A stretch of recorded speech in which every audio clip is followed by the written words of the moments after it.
and joyful cheering greeted Prince and Princess. The world gets its first full glimpse of the fairy tale princess. She will leave as a princess. We love royal weddings because their fairy tales come to life.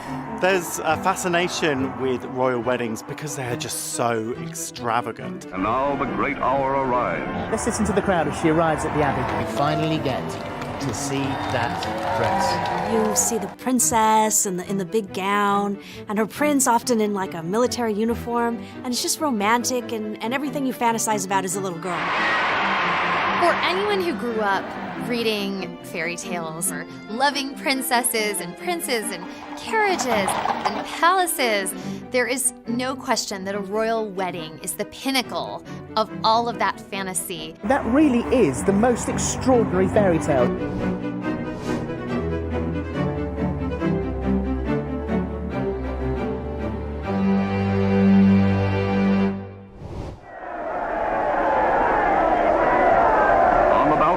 Kings and queens have appeared unnumbered times on great occasions. The young couple happily share the supreme day of their lives with their countrymen.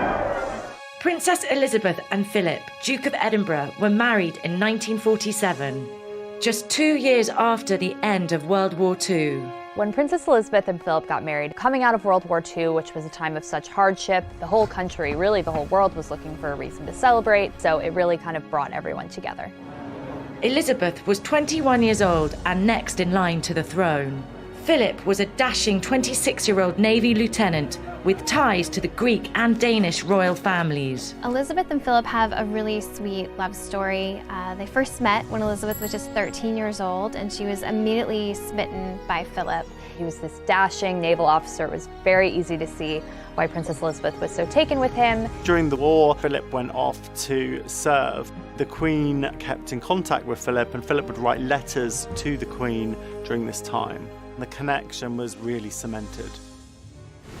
Then after the war, Philip came back and they started spending time together at Buckingham Palace, and soon after, Philip proposed. And the Queen, in quite unusual manner of the time, said yes, without checking with her father, without checking with royal officials.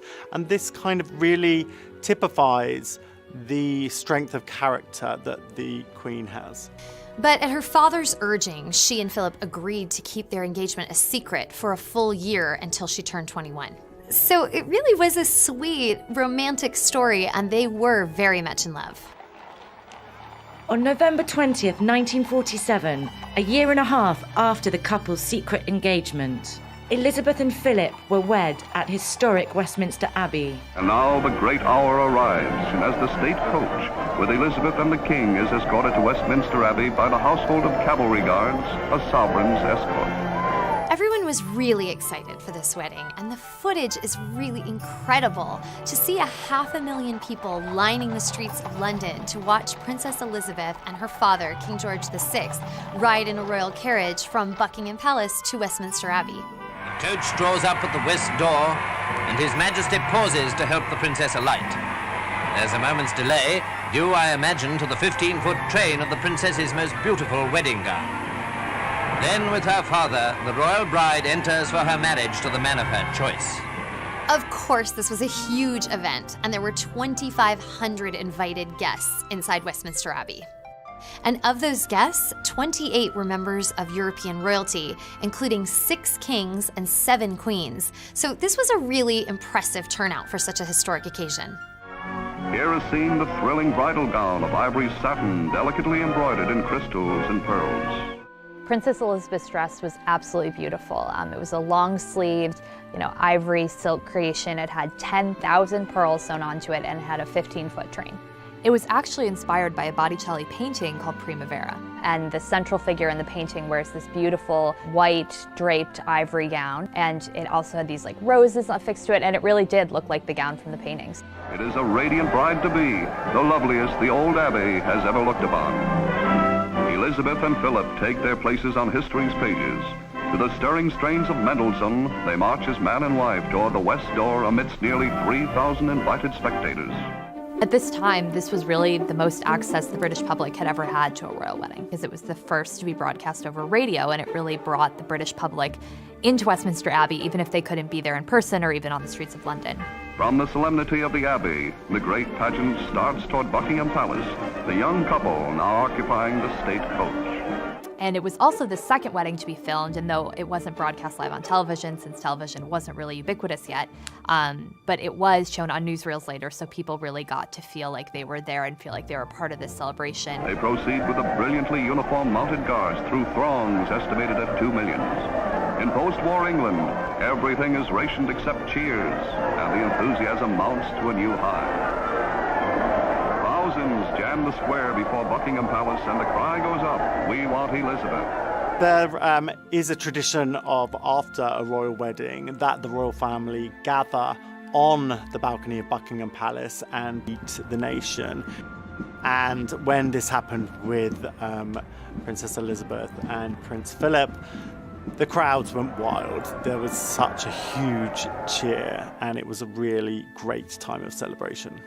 3 generations of the royal family now appear, but it is the young bride and groom who really rule England this day. Princess Elizabeth and Prince Philip's love story really meant a lot to the British people. And it was something that, wasn't about war, it wasn't about politics. This was just a young couple in love, and that was something to celebrate that had no ties to something that made them unhappy. Elizabeth and Philip's wedding was the beginning of an incredible 70-year marriage, the longest in British royal history by 2 decades. The first 5 years after their wedding were arguably the best of their lives. They lived a pretty quiet life, relatively speaking. Philip was in the Navy, and they spent time in Malta during his naval service, and they also welcomed 2 children, Prince Charles and Princess Anne. But then her father died in 1952 and made Elizabeth the Queen, something they weren't expecting to happen for several years to come. So suddenly they were forced to adapt and take on this whole new life full of royal duties and assume the position of being the face of a nation. Prince Philip has been by her side through it all. They really have this epic love story, married for 7 years. They have 4 children, 8 grandchildren. They've had this really big family that's, full of love, and everyone's so close, and, it's a really sweet testament to their bond. In the proud words of King George, our daughter has married the man she loves. Everyone here in the grounds of the palace must have been captivated by Grace's charm and beauty.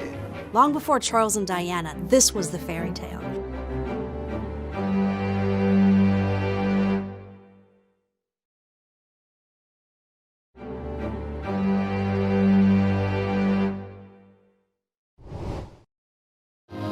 Tiny Monaco took on Hollywood overtones when film queen Grace Kelly was tumultuously greeted as she arrived for her marriage to Prince Rainier. In 1956, Prince Rainier III of Monaco married American actress Grace Kelly. The extraordinary 2-day event was immediately dubbed the wedding of the century. Though this isn't a British royal wedding, it is definitely one of the most famous royal weddings of all time. Long before Charles and Diana, this was the fairy tale. She was an American movie star, she met a prince in Europe, and they fell madly in love and got married. Rainier was the 33-year-old reigning monarch of Monaco, while Grace was well on her way to becoming Hollywood royalty. The glamorous and talented 26-year-old had already earned 2 Oscar nominations, including a Best Actress win for The Country Girl. I don't know where to begin to apologize, Mrs. Elgin. You can begin by not calling me Mrs. Elgin. But she will always be best remembered for her 3 films with director Alfred Hitchcock: Dial M for Murder, Rear Window, and To Catch a Thief. You're here in Europe to buy a husband. The man I want doesn't have a price. To Catch a Thief is such an iconic film. Grace Kelly is beautiful and glamorous, co-starring opposite Cary Grant. And it was shot on location in Cannes, France, which coincidentally is where Grace would later meet Prince Rainier. Grace Kelly and Prince Rainier first met, fittingly, when she was in Cannes in France for the Cannes Film Festival. And they ended up being set up by Olivia de Havilland, another, iconic actress, and her husband, who was a French newspaper editor who knew Rainier. So they sort of coordinated this meeting between Rainier and Grace Kelly. They hit it off immediately. They kept in correspondence when she came back to the United States. He came to America to meet her and her family. Grace Kelly's from right outside Philadelphia. She had Prince Rainier over for dinner. Even though he had this royal title and this very fancy background, he would help out with the dishes at her childhood home, and it really endeared him to her family, and soon after they were engaged. Grace Kelly and Prince Rainier's romance really was a whirlwind. They met in April of 1955, became engaged in January of 1956, and the wedding was set for that April. So from meeting to marriage, it was really only around 12 months. A few hours earlier, Grace Kelly of Philadelphia and Hollywood stepped aboard the Deo Gigante from the liner Constitution, which carried her across the Atlantic. To get to Monaco for her wedding, Grace Kelly, she didn't fly. She took a yacht with a huge entourage of about 700 people. And when she did arrive, she had 80 suitcases with her and her poodle, Oliver. And Prince Rainier was there waiting for her. And so were 1,800 photographers and reporters. And it was really kind of this just epic, almost over-the-top arrival, but really spoke to the significance of the transition she was making from Hollywood film star to real-life princess. This was the glittering scene at Monte Carlo on the night before the civil wedding took place. The party really started at the palace the night before the wedding. Grace Kelly and Prince Rainier watched from the balcony as down below there were performances by French folk dancers and the London Festival Ballet, and of course there were fireworks. The entire city really rallied around this couple and took part in the celebrations. Local law called for two separate events. The first, on April 18, was a civil ceremony held in the palace throne room, which was followed by a garden party with 3,000 invited guests. Everyone here in the grounds of the palace must have been captivated by Grace's charm and beauty. The religious wedding took place the next day at St. Nicholas Cathedral. The ceremony was broadcast live on television and 30 million viewers tuned in. Solemnly, on her father's arm, she enters the cathedral. All eyes are on her, an entrancing picture in her magnificent gown, as she takes her place before the high altar. Grace Kelly's wedding dress, still today, is without a doubt one of the most iconic royal wedding dresses of all time. It was this beautiful lace, high-necked, long-sleeve gown with a big skirt. The wedding dress was actually a gift from MGM Studios, where Grace Kelly had made some of her movies. It was made by one of the costume designers at the studio, Helen Rose.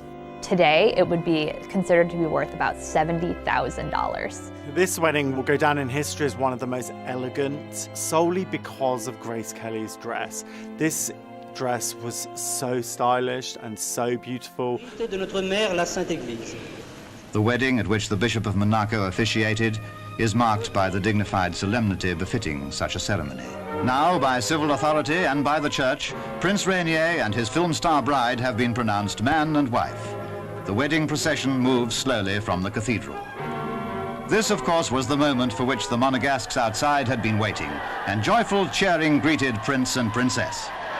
After they left the church, there were thousands of people waiting outside and lining the streets just hoping to catch a glimpse of the new prince and princess. I think that people really responded to them as a couple because they seemed so much in love.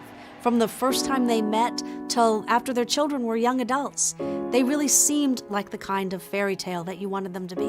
Our story ends with the scene at the harbor, as the princess, carrying her poodle Oliver, arrives with her husband to board their yacht, in which they were leaving for their honeymoon. And it goes without saying that as the royal couple left, all good wishes went with them for long life and happiness. After Grace Kelly's marriage to Prince Rainier, where she became Princess Grace, she did give up her film career. She was only 26 years old at the time, and even though she had won an Oscar, it still was pretty early on. So it really was a big loss for Hollywood. Instead, she focused on being a wife and soon a mother and, her duties as the Princess Consort of Monaco. Though she had to give up her acting career, being a princess in a beautiful country on the Mediterranean isn't such a bad trade. The loyal subjects shouted gleefully, "Long live the prince and his beautiful princess."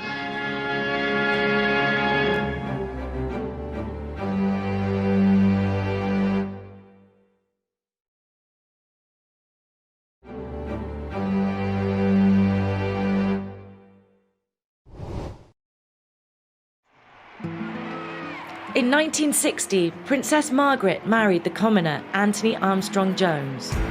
The historic event was the first royal wedding ever to be broadcast live on television.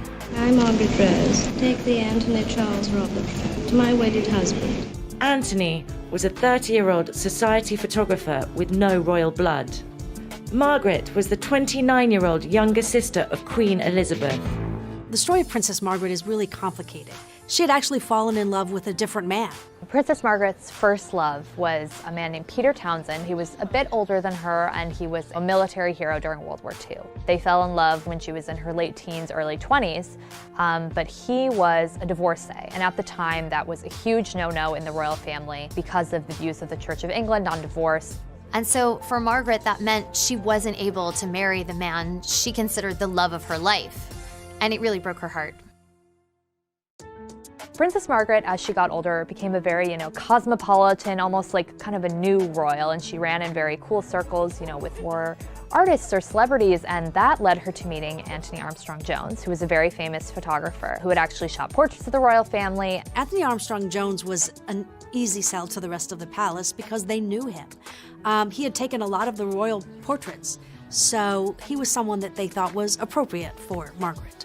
Their relationship kind of flew under the radar, and when they announced that they were engaged, it really surprised the press, it surprised the public, and it really was an unconventional choice for Margaret.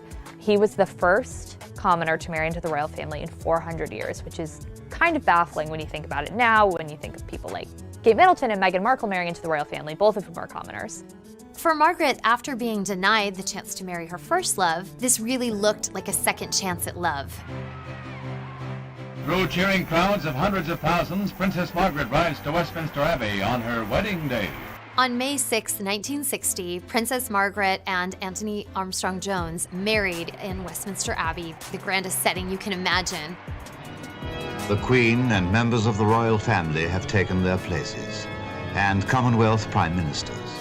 The bridegroom, and what a moment for him as his bride enters. Because Princess Margaret's father, passed away almost 10 years before that, Prince Philip, her brother-in-law, actually walked her down the aisle, which was sort of a sweet show of familial support. There were 2,000 guests, and what really made it historic was that it was the first televised wedding in British history. The service is begun by the Dean of Westminster. Dearly beloved, we are gathered here in the sight of God and in the face of In the UK alone, 20 million viewers tuned in, while 300 million more were watching from all over the world. Now, every detail and nuance of the ceremony is under the scrutiny of countless millions, but the dignity and grandeur of the rites are not marred. I pronounce that they be man and wife together in the name of the Father, and of the Son, and of the Holy Ghost. Amen.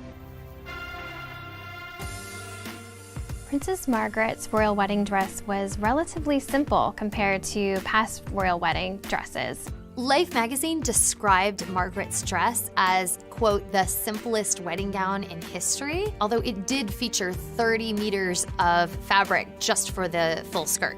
It had long sleeves and a very thick silk. It was a V-neck that came very high up on her neck, and then it had a really wide skirt, but there really wasn't any lace or any, gems or pearls or crystals. So it was very simple, but it definitely still was an iconic dress, but just a little different from what we've come to expect from royal weddings. The traditional appearance on the palace balcony is what the people want to see, raising a great cheer again for the princess and her husband. Although Margaret's wedding was a gorgeous spectacle and gave hope that she was going to have the fairy tale ending that she always dreamed of, the truth is, it wasn't a happily ever after. Still wearing some of the parting rose petals, they went out by barge to Britannia, the start of a wonderful honeymoon cruise to the Caribbean. Things started to crumble for Margaret and Tony fairly early on, although they did have 2 children, David Viscount Linley and Lady Sarah, before they drifted apart. Things were happy throughout the 60s, but by the 70s, fractures were starting to show. They didn't spend as much time together. There was infidelity rumored on both sides. We would later learn that for Tony, the infidelity went back, all the way to when they first got married, which was very controversial when it came out, but it didn't come out for years to come. Eventually, they announced their divorce in 1978, and it was the first divorce by a senior member of the royal family since Henry VIII. The irony is that with her first love, Peter Townsend, everyone in the royal family and the public had been so concerned Margaret was going to marry someone who had been divorced. And then Margaret herself ended up becoming the first senior member of the royal family to divorce in 400 years. Later in life, Princess Margaret was actually famous for, rumored love affairs, and she was kind of known as like this very cosmopolitan but sort of scandalous figure. Margaret never remarried. She wound up having a series of health problems that ultimately led to her death in 2002. In 2004, a woman named Polly Fry came forward and she claimed that she was the daughter of Tony, Lord Snowdon. And Polly took a paternity test and it turned out that Tony was her father. Granted, this all came out in 2004 and Margaret had passed away in 2002, so it remains to be seen whether she ever knew about this, in her private life. Waving goodbye to London, while we wish them every happiness, every blessing, and a long life together. And so Lady Diana, in that truly stunning dress, is well and truly launched on her way to the cathedral. Diana's dress probably went down as one of the most famous dresses in history. With that dress shimmering like a mirage as it rippled down the red carpet behind her.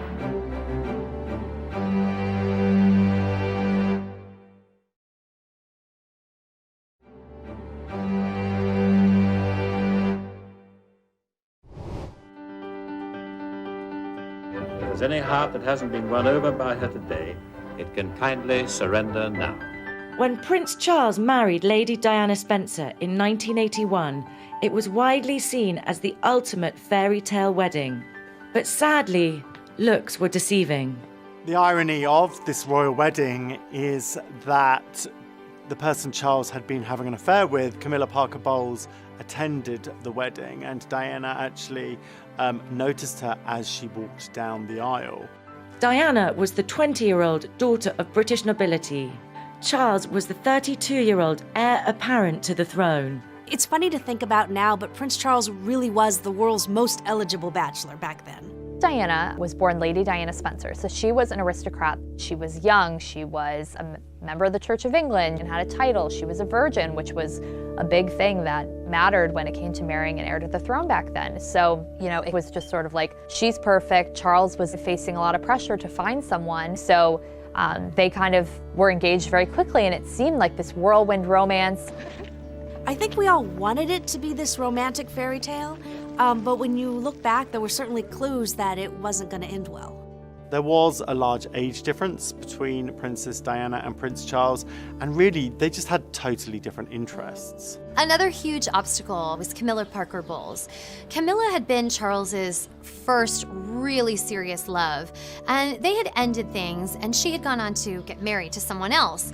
Well, by the time Charles met Diana, he and Camilla had reconnected, and Charles found it very difficult to turn off his feelings for her. Charles and Diana gave a very memorable pre-wedding interview where the interviewer asked them if they were in love. I'm amazed that she's been brave enough to take me on. And I suppose in love. Of course.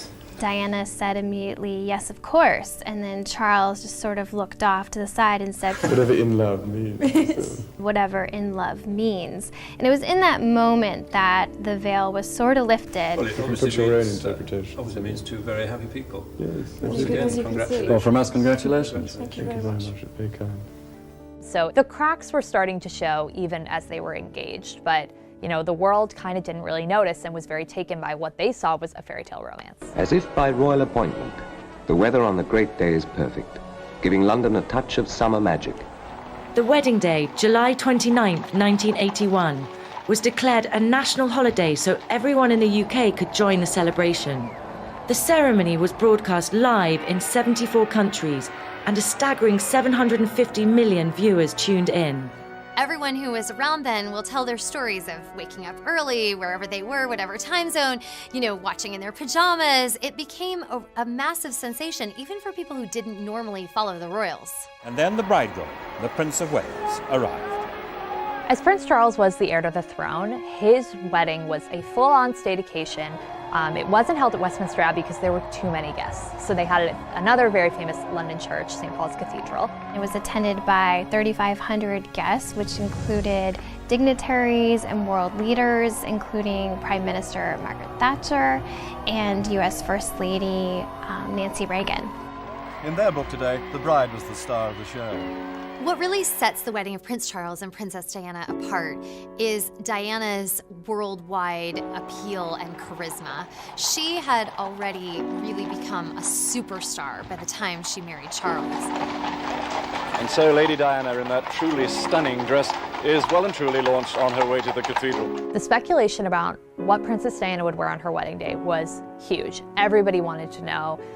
It was actually so much so that the designers actually had a second dress prepared just in case the first one leaked. But it didn't. And she rode in the glass coach, almost all nerves forgotten now, with her father, to marry the man she loved. When you watch the footage of Diana in the carriage, it's a little bit funny because you can see that she's sort of drowning in all these yards of taffeta, and she almost looks like, you know, a giant cupcake stuffed into this little glass box. Lord Spencer alighted first, and then came, always a tricky moment for any bride, and Lady Diana had a train worthy of the biggest cathedral in the world, and worthy of the great church of St. Paul's. Diana's dress probably went down as one of the most famous dresses in history. The world gets its first full glimpse of the fairy tale princess, demure behind her veil. It was just so voluminous and so 80s and so princessy. And the wedding dress that has been a carefully guarded secret. Resplendent ivory silk taffeta, trimmed with antique lace and a long, long train, all 25 feet hand embroidered. It was just yards and yards of ivory taffeta. And in fact, designer Elizabeth Emanuel, who co-designed the dress alongside her then husband David, later said that her vision for the dress was that Diana was a butterfly coming out of the chrysalis. As bewitching and romantic a bride as ever touched the heart of the world.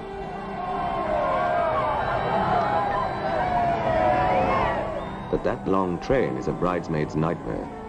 Elizabeth Emanuel also later said that she hadn't anticipated the dress wrinkling quite so much as it did, so they quickly tried to smooth that long train because it was just wrinkled from top to bottom. And everyone could see that this was a bride who had captured all but the stoniest of hearts. When it was time to walk down the aisle, the whole world was already mesmerized and couldn't wait to see this superstar become a superstar bride. Diana Francis, wilt thou have this man to thy wedded husband, to live together according to God's law, in the holy estate of matrimony, so long as ye both shall live? I will. Charles and Diana's wedding was such a massive spectacle that it came with a very massive price tag. Adjusted for inflation, it cost $110 million, which is a lot steeper than the wedding of William and Kate, which was a relatively frugal $34 million. And the roar welling in thousands of throats outside. It all lent another kind of warmth to this London summer's day, with that dress shimmering like a mirage as it rippled down the red carpet behind her. Despite the concerns surrounding this marriage that were sort of present even from the beginning, there was a really, truly romantic sweeping moment atop the balcony at Buckingham Palace after they had exchanged their vows. And this is what they're waiting for. An appearance on the balcony of Buckingham Palace, which has seen so many royal and national occasions in the past. Again, everyone who watched the wedding remembers their kiss. He kisses Diana's hand. They look at each other with an adoring gaze that you would expect from newlyweds. A kiss, which receives a roar of approval from the crowd, who call the couple back and back again onto the balcony. It's hard to argue with 500,000 people who know what they want. And every single one was rewarded by this tender kiss. They seemed to be a happy couple in those early years.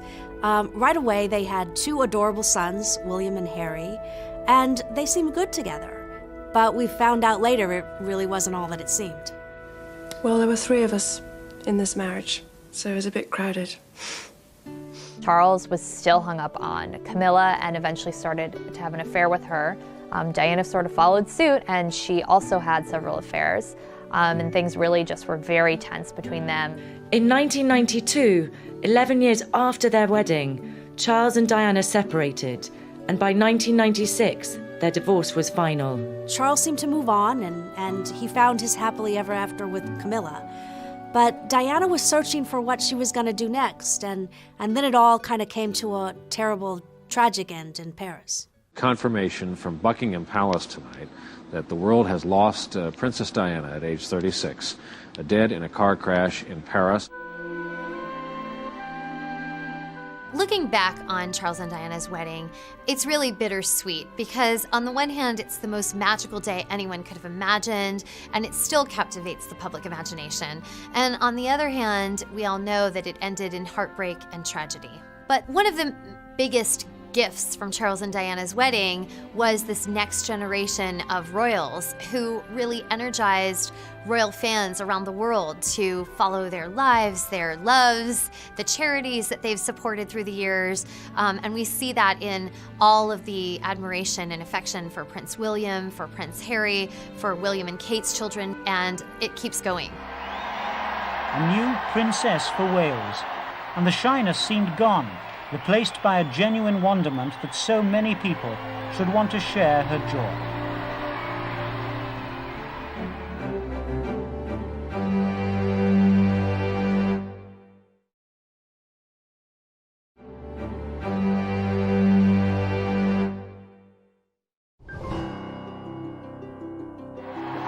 Absolute chaos.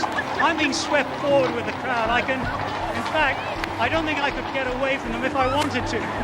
In 1986, just 5 years after Charles and Diana were married, the wedding of Prince Andrew and Sarah Ferguson proved the British people were still hungry for royal nuptials.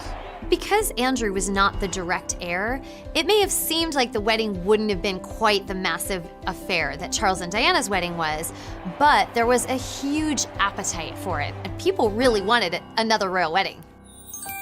Andrew was the 26-year-old son of Queen Elizabeth and fourth in line to the throne. Sarah was the 26-year-old daughter of a retired major in the British Army. Sarah Ferguson was the daughter of a very influential military veteran, and he definitely had elite connections, but she was untitled, she was a commoner, she wasn't a member of the royal family or the aristocracy. Prince Andrew and Sarah Ferguson had actually known each other and overlapped in similar circles since childhood. They were reacquainted in 1985 at Royal Ascot when actually Princess Diana played matchmaker and reintroduced them. This really was a love story. Andrew really did adore Sarah, and so did the British public to begin with. Her name was Sarah Ferguson, but very quickly on, the public dubbed her Fergie, and that's a nickname that's really lasted until today. It was easy to see why the public was excited about Fergie. She was young, she was fun, she had that fiery red hair. She didn't always have everything quite smoothed out, and I think initially that endeared her to a lot of people. The excitement mounted as the bridegroom appeared through the gates of Buckingham Palace, complete with his new titles and his best man, Prince Edward. Prince Andrew and Sarah Ferguson married on July 23rd, 1986 at Westminster Abbey, and the wedding was attended by 2,000 guests. 500 million people watched it on television, and another 100,000 lined the streets outside the palace. But it was the bride and her dress that everyone was waiting to see. Ivory silk Duchess satin, embroidered with honeybees and thistles, emblems from her coat of arms. Fergie's dress was quintessentially 80s. It has these big puffy sleeves, almost looks like she's wearing shoulder pads. She also wore this extensive taffeta train, huge full skirt. The bodice was heavily beaded, and then in silver beads embroidered on the train were Sarah and Andrew's initials. A few last-minute adjustments, and the ceremony passed off with scarcely a hitch. I, Sarah Margaret. I, Sarah Margaret. Take thee, Andrew Albert Christian Edward. Take thee, Andrew Albert Christian Edward. To my wedded husband. To my wedded husband. In the footage of the wedding, you can really see Princess Diana smiling and looking very happy, and clearly she was pleased that this relationship that she had sort of, sowed the seeds for ended up blossoming into something that turned into marriage. With a quick look back and a thank you, the couple stepped out into the sunlight and the cheers from the crowd. The Duchess demonstrated her own energetic version of the royal wave on the way back to the palace. One of the sweetest and most spontaneous moments in Andrew and Fergie's wedding is when you see a young Prince William run up to his Uncle Andrew and give him a hug. It's just so fun to watch. People lined the streets and waited outside Buckingham Palace for them to come out on the balcony, and everybody really wanted to see them kiss. And so they were yelling, "Kiss, kiss," and Prince Andrew even kind of toyed with the crowd and he goes, you know, "What? What?" Crowd asked for it, and the crowd got it. They did share a kiss for all the people on the balcony, which was such a sweet moment. The kiss. The grand finale to a perfect day when everyone had difficulty suppressing a smile. Another thing you notice about Fergie on her wedding day is that she just seems to be having so much fun. Once the couple emerged, complete with their teddy bear, confetti filled the air. It seemed to get everywhere. There's almost this sense of, can you really believe I'm here? Am I actually a fairy tale bride? Whereas, you don't always see that in other royal weddings. The Queen was there to see them off as the royal couple took to the air by helicopter from the Royal Chelsea Hospital for the short flight down the Thames to Heathrow Airport. One of the things that you start to notice with royal weddings is that oftentimes these couples come out of this magnificent, unimaginably fantastic day, and then the reality starts to set in, and it's not quite the fantasy that was portrayed on that wedding day. They're off to the Azores on honeymoon for a bit of peace and quiet. Things were really happy for Fergie and Andrew at the beginning of their marriage. They quickly had 2 daughters, Princess Beatrice, and then 2 years later, Princess Eugenie. And they were really this happy family, but eventually by the early 90s, tensions had sort of started and there were rumors swirling that the couple wasn't as happy as they had once been and that they were growing apart. Fergie and Andrew announced their separation in 1992, just 6 years after the wedding. By 1996, their divorce was final. As the years wore on, things started to thaw, and Fergie has really been welcomed back into the royal fold for the most part, certainly by her ex-husband, Prince Andrew. The two even lived together at Royal Lodge on the grounds of Windsor Castle, so they often call themselves the world's friendliest exes.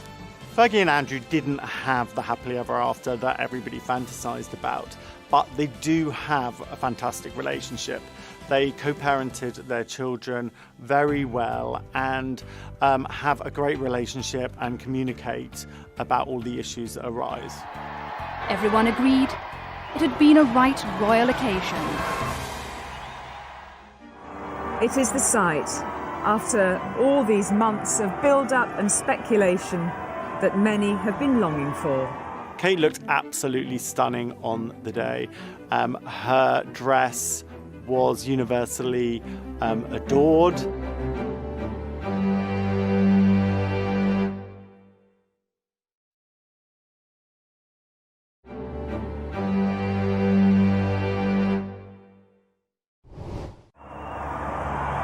And a lovely moment because the Queen has allowed the royal couple some time on their own for the crowd to take that first glimpse in as they emerged onto the balcony.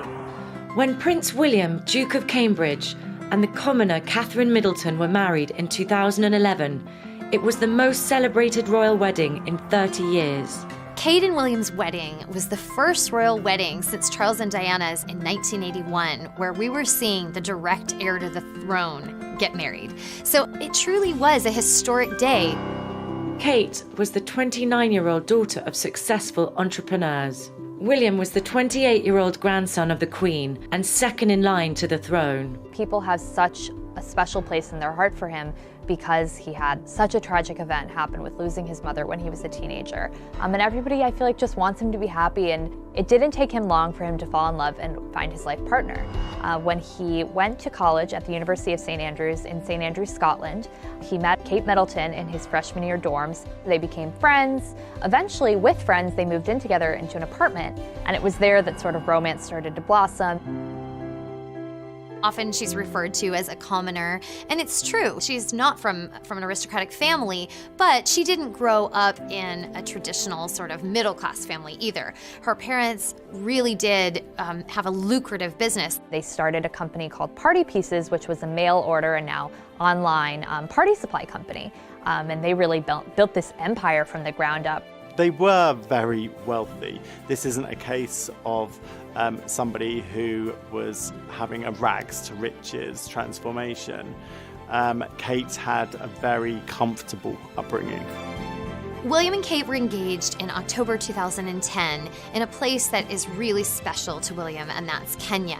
And William proposed there. They kept it a secret for a little while, then returned home and announced it the following month. And Kate showed off her new sapphire and diamond engagement ring, which was not new. It had belonged to Diana, William's mother. It was hugely meaningful for William to have, a piece of his mother, who obviously never got to meet Kate, and to attend his wedding and be a part of that experience with him. But, he said it was his way of kind of keeping her close and keeping her in mind throughout this whole process. William and Kate were married on April 29th, 2011. The historic event was broadcast live in 180 countries, and an estimated 2 billion people tuned in. So if you imagined a fairy tale princess and her dress, is that the picture you had in your mind? I think perhaps it might have been. Kate's dress was absolutely beautiful, and there was tons of speculation about which designer she'd choose, what it would look like, what fabrics, what kind of inspiration she'd take, and it pretty much was everything we could have hoped for and more.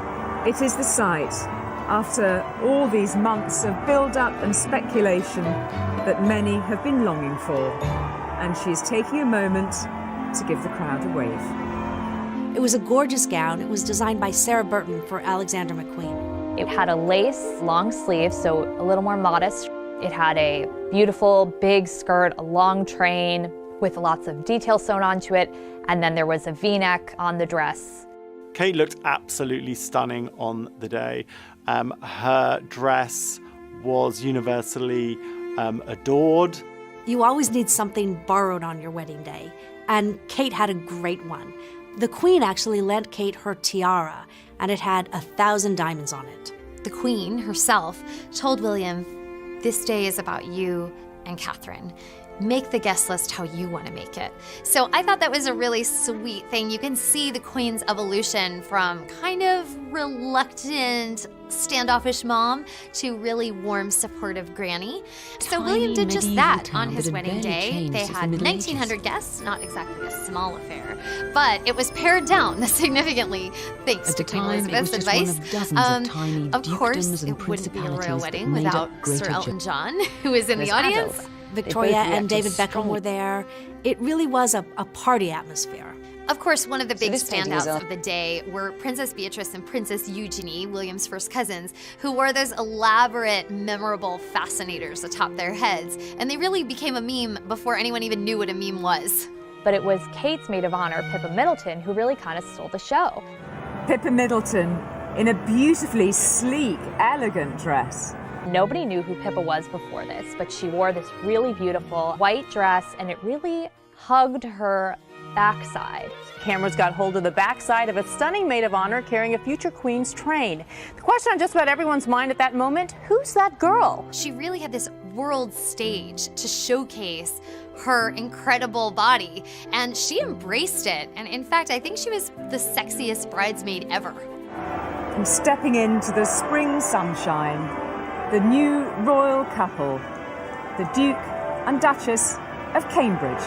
It was really sweet to see Prince William, this person who everyone wanted to be happy after, the death of his mother, seem so happy and seem so in love, and, something that was clearly a love match and a really strong partnership. They looked really quite relaxed and very happy, waving to the crowd. At this point, they had been together for almost 8 years, and, you don't get to 8 years of dating without being really in love and really knowing the other person, and everyone was really excited to see that. We can see some movement there behind those curtains, and here we go. Oh wow, she says. Oh wow. There was a lot of love for them as a couple. Kate felt like just the right match. She's never set a foot wrong. She felt very steady. She felt very committed to him, and it was something that gave Royals fans a lot of hope that this marriage was totally the real deal. A convertible Aston Martin emerging from the gates of Buckingham Palace. They drove off in an Aston Martin from Buckingham Palace. The license plate said, "Just married," and it was so cute.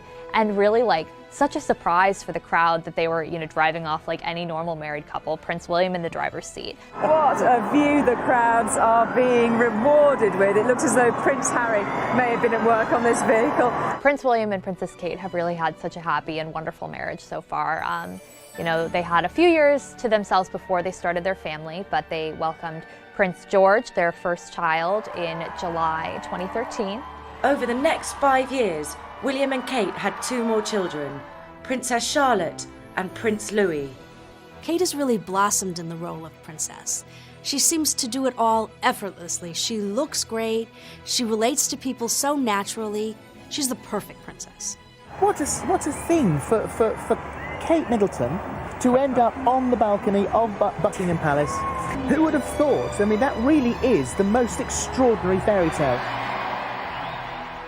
She comes. Here comes the bride. All right. This is the first time we got to see Meghan as a princess. And she really did look the part. She looked every bit the Princess Bride, incredibly regal and ready for this moment. This is when you finally get to see that dress.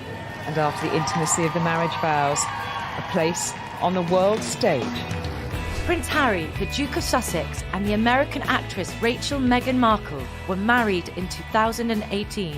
7 years had passed since the wedding of William and Kate, and nearly 2 billion tuned in to see Princess Diana's second son marry the woman he loved. Meghan and Harry's wedding was like nothing we have ever seen before, and that has a lot to do with Meghan herself.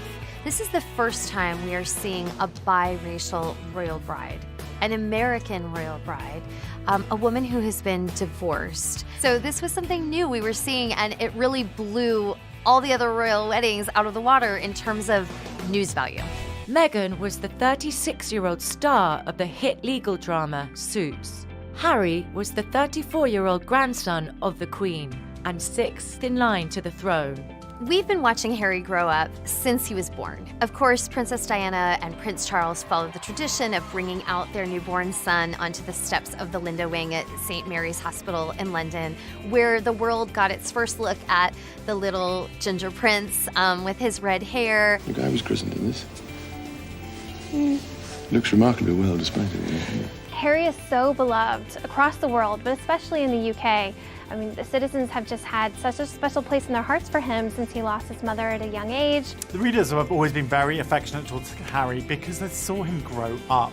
And they've gone from him seeing him as this little boy who'd lost his mother to now finally fully in love and happy. The fact that I fell in love with Meghan so incredibly quickly was a sort of confirmation to me that everything, all the stars were aligned, everything was just perfect. It was this beautiful woman just sort of literally tripped and fell into my life. I fell into her life. Meghan and Harry actually met on a blind date, and they hit it off right away. I was beautifully surprised when I walked into that room and saw her, and there she was sitting there. I was like, okay, well, I really have to up my game. The world found out about Harry and Meghan when one of the London tabloids confirmed the relationship in October 2016.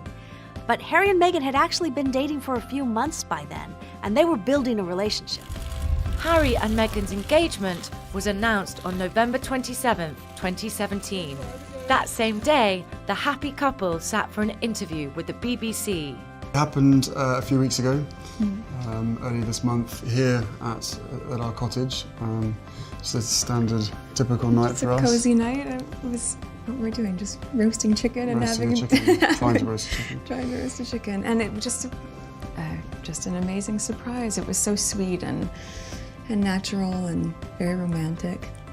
He got on one knee. Of course. Was it an instant yes from you? Yes, as a matter of fact, I could barely let you finish proposing. I was like, can I say yes now? She didn't even let me finish.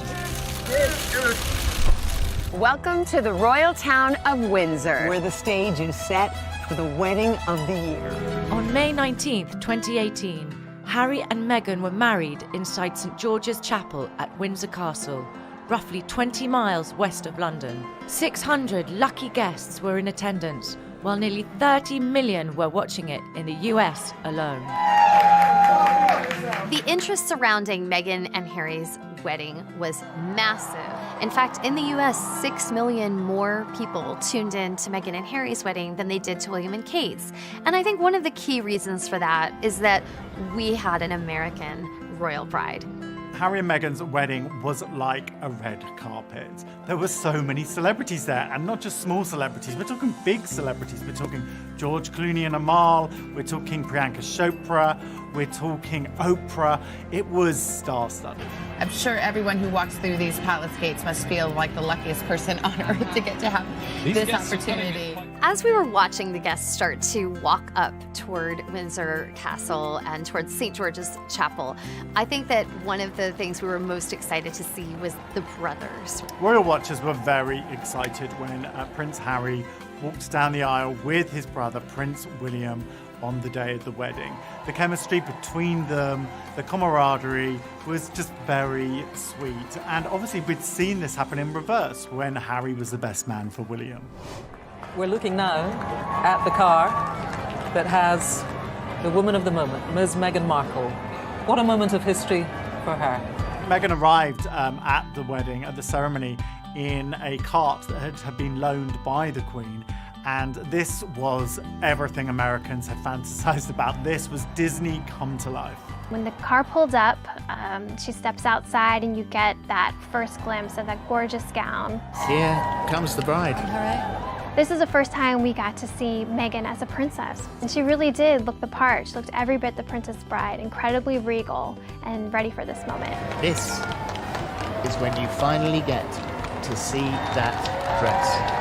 All eyes were on her dress, and it was very chic. It was surprising. People were expecting a big princess moment, a huge glamorous gown, but it was a little bit more understated. The dress itself, at first, there was some sort of like, oh, so she went simple. It was simple. And I think what we've seen in the years since the wedding has been an appreciation for the fact that she chose something more modern from, of course, a female designer, Claire Raitt Keller at Givenchy. And it featured a really classic line, silk and silk organza underskirt.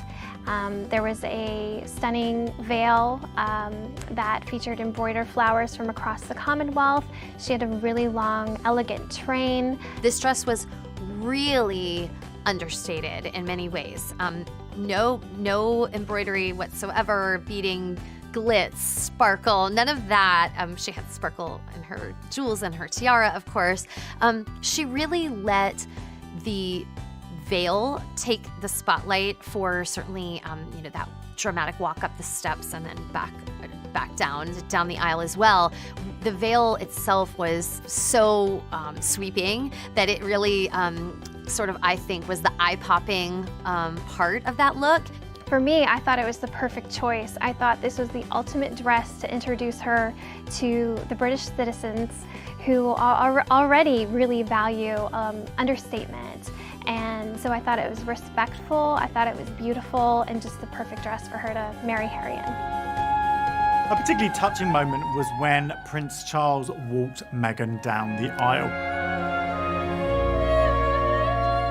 I don't think Prince Charles probably imagined that he would ever be walking someone down the aisle, as he's a father of sons, but it was particularly emotive that she asked him if he would stand in her father's place and walking down the aisle.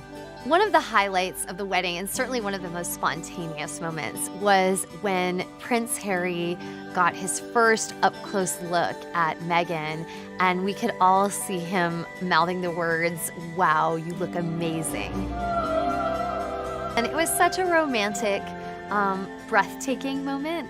Certainly that's something that grooms throughout time and around the world have that kind of, there she is moment, and we all got to see that play out, and it was really beautiful to watch. Bishop Michael Curry brought some Chicago flavor to the royal wedding. The wedding was a beautiful combination of American culture and British culture. Imagine this tired old world when love is the way. There was the traditional chapel, but then you had an American preacher with the energy and excitement, and some people in the congregation did seem a little bit surprised it wasn't what they were used to. You just tell the love of Jesus, how he died to save us all. Oh, that's the balm in Gilead. The reaction to Bishop Michael Curry was all over the faces of everyone in the audience. You could definitely see a lot of inquisitive looks on the faces of a lot of the royal family members, just kind of not sure what they were watching. What we saw was a lot of kind of surprise, a little dismay, a little maybe even discomfort among the royals. I don't know that that was necessarily because they didn't approve. I don't think it was that. I think it was that this was something they have never heard in an Anglican church like this before. And it just really caught them by surprise and was out of their usual comfort zone. We must discover love. The redemptive power of love. On so many levels, that really encapsulated why this wedding was so different from any royal wedding that had ever come before. And it was really such a refreshing and also truly reflective part of Meghan's heritage being brought to life very, very animatedly by Bishop Curry. Of course, at every wedding, everybody's waiting for the first kiss. And at a royal wedding, it's even more hyped. It did not disappoint because although there wasn't a balcony, there was still that beautiful, dramatic moment when they come out as husband and wife. And there is the kiss that everyone was hoping for and waiting for. After they tied the knot, Meghan and Harry went on their epic carriage ride through the streets of Windsor. Salutes everywhere, and the royal family and everyone else waves on. And this was really a time for them to celebrate with the rest of the public.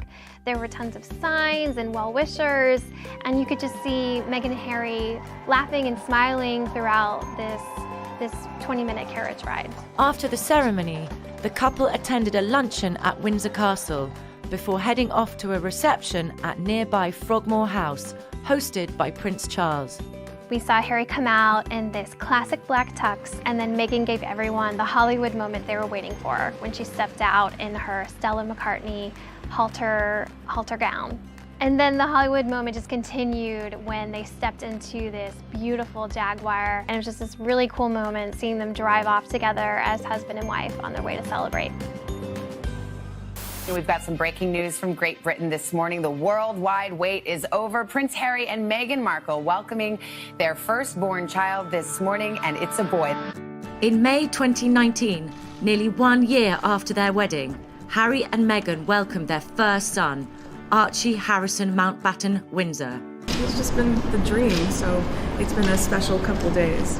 We can expect big things from this couple in the future. We know that they would like to build this family.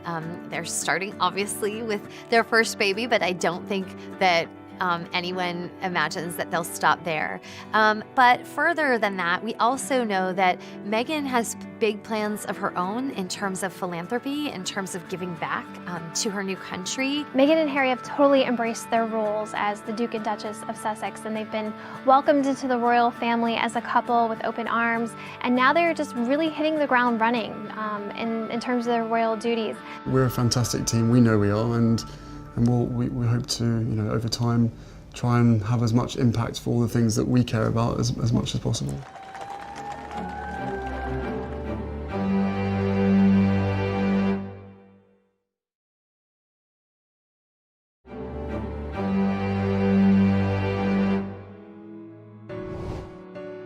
Harry went on their epic carriage ride through the streets of Windsor. Salutes everywhere, and the royal family and everyone else waves on.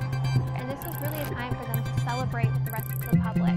There were tons of signs and well-wishers, and you could just see Meghan and Harry laughing and smiling throughout this 20-minute carriage ride. After the ceremony, the couple attended a luncheon at Windsor Castle before heading off to a reception at nearby Frogmore House, hosted by Prince Charles. We saw Harry come out in this classic black tux, and then Meghan gave everyone the Hollywood moment they were waiting for when she stepped out in her Stella McCartney halter gown. And then the Hollywood moment just continued when they stepped into this beautiful Jaguar, and it was just this really cool moment seeing them drive off together as husband and wife on their way to celebrate. We've got some breaking news from Great Britain this morning. The worldwide wait is over. Prince Harry and Meghan Markle welcoming their firstborn child this morning, and it's a boy. In May 2019, nearly 1 year after their wedding, Harry and Meghan welcomed their first son, Archie Harrison Mountbatten Windsor. It's just been the dream, so it's been a special couple days.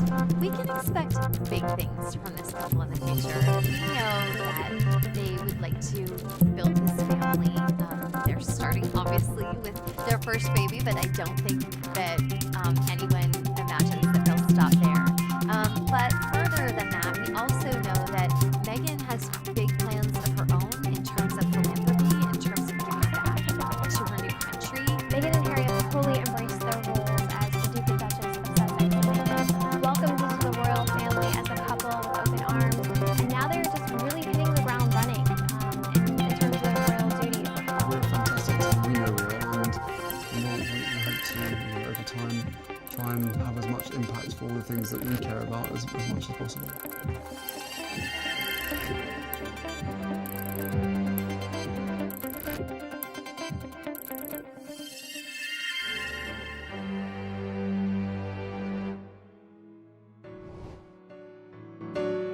In 2018, just 5 months after the wedding of Harry and Meghan, St George's Chapel played host to yet another round of royal nuptials, when Princess Eugenie of York married the commoner Jack Brooksbank. This was a huge royal wedding because, let's face it, there aren't that many people who call the Queen Granny, and Princess Eugenie is one of them. It marked the first wedding for Fergie and Andrew's daughters, and so it's just a really great time for the country to come together and celebrate a wonderful occasion. Eugenie was the 28-year-old granddaughter of the Queen and 9th in line to the throne. Jack was a dashing 32-year-old businessman and socialite son of successful entrepreneurs. Americans may not know Eugenie intimately well, but British really do. The British have grown up with Eugenie and her sister Beatrice and have a lot of affection for them.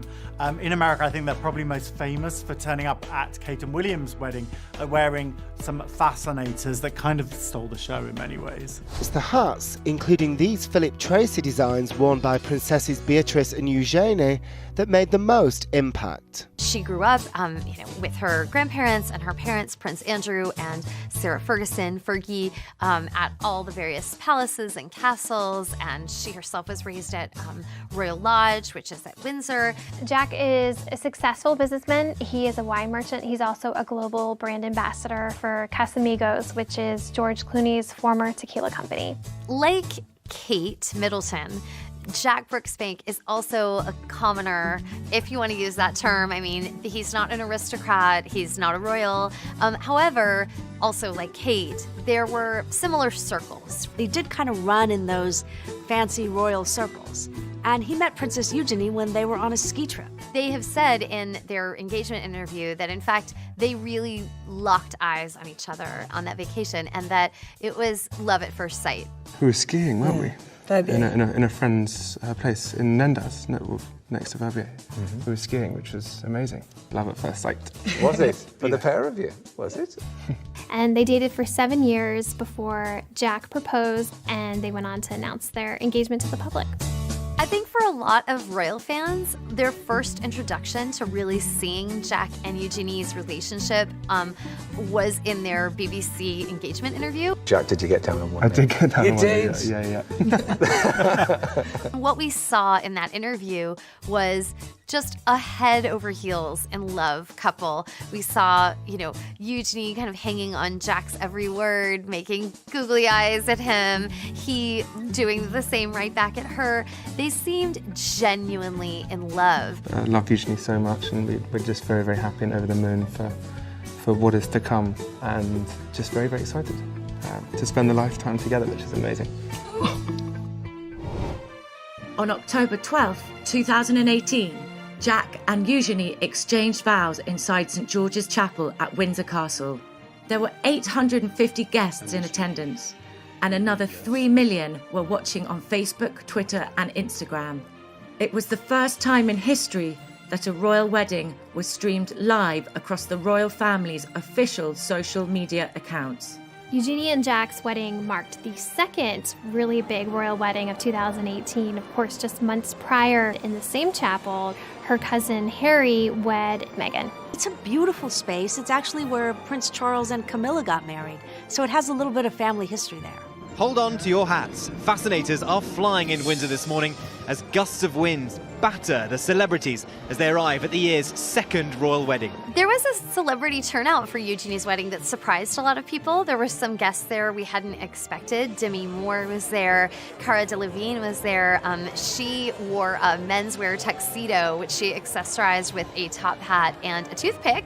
And that was a fun look. And she was one of the few who managed to keep her hat on. In fact, it was such a windy day that many of the guests were literally holding on to their hats.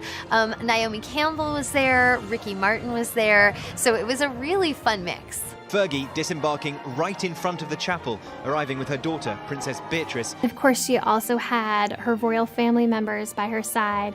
So William and Harry, Meghan and Kate, the Queen, her grandfather Philip, and her parents, Andrew and Fergie. This being a royal wedding, all eyes were on Eugenie when she stepped out of her car.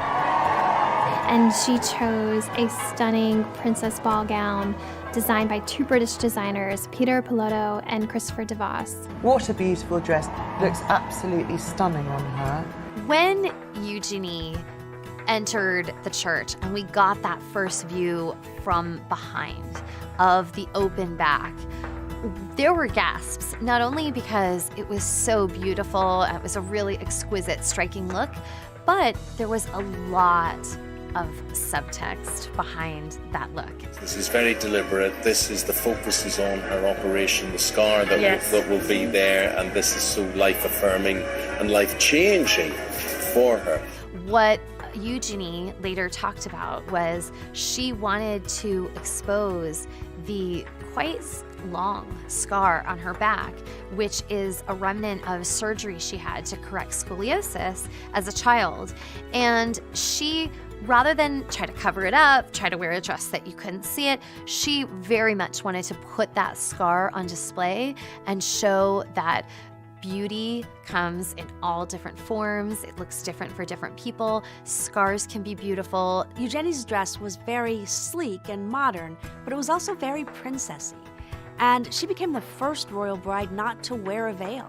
She instead had this beautiful tiara on her head that she'd borrowed from her grandmother. Okay, that is the Queen's personal tiara that she has had something borrowed. Clearly, it was given with love by Granny, the Queen, to her granddaughter.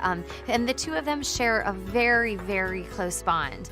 And I think that you saw the love between them that day, and then you saw the sparkle on Eugenie's head, which reflected that as well. It was a time where everyone got to see her fully coming into her own. She was beautiful, just so serene and regal on her wedding day.